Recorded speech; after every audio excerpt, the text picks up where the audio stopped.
Sa siningation ato naman hibaloon ang pinakaulihing nga presyo sang isda. Kaangot sini makaupod ta live si Kim Salinas nagikan sa Haro Big Market sa Barangay Desamparados, Haro. Kim, good morning.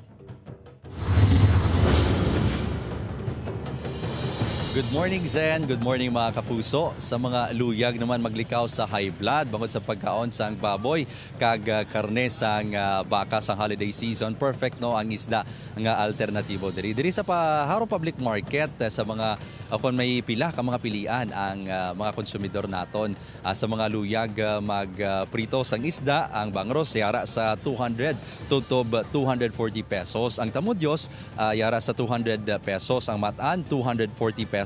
Kagang aloy 150 pesos lang. Sa mga luyag naman no maghigop sang sabaw ang lison 360 pesos ang kilo. Ang sapsap kagang bulaw yara sa 260 pesos per kilo. Kagang bilong-bilong 280 pesos per kilo.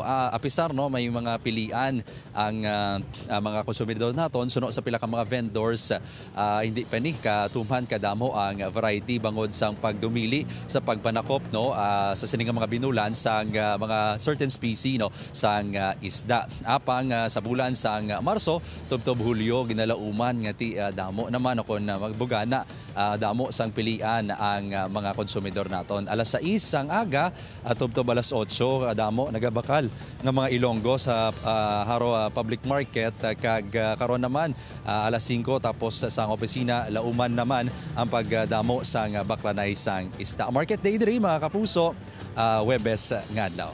Ang itong latest Zen, balik dira sa studio. Alright, ma-market kita karon. Thank you very much, Kim Salinas.